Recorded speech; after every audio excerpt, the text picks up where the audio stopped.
Is also getting national attention thanks to the push to preserve our city's architectural gems. News 4's Lori Schultz brings us more tonight. Lori? That's right, Jackie. It's on newsstands now. The July-August issue of Preservation magazine features Buffalo, and the timing is perfect.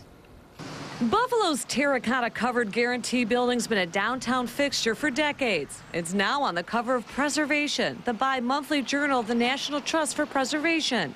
Downtown worker Mark Galvin wasn't surprised. I think more and more people here locally are recognizing the beauty that is in our architecture, and we're going to preserve it, hopefully. The 8-page article called Reinventing Buffalo chronicles the city's stunning historic architecture.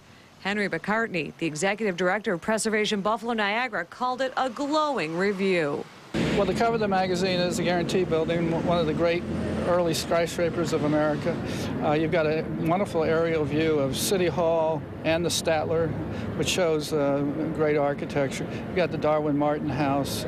Writer Logan Ward didn't sugarcoat anything. He admitted that he underestimated the architectural gems here, treasures that have drawn a real fan base. With the service economy, tourism is more and more important, and if we can bring people in, from us as preservation groups, that reinforces the value of these buildings. We won't have fights about preserving them.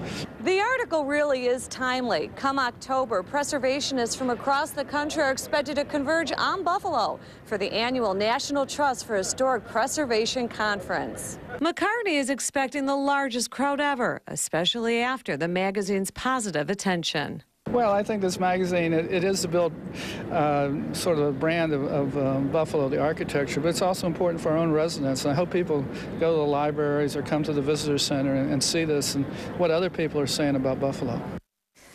Now, Preservation reaches 275,000 people, mainly those with a serious interest in architecture in communities across the country. You better believe that this particular issue will be handed out as much as possible by other groups who also want to attract tourists to Western New York.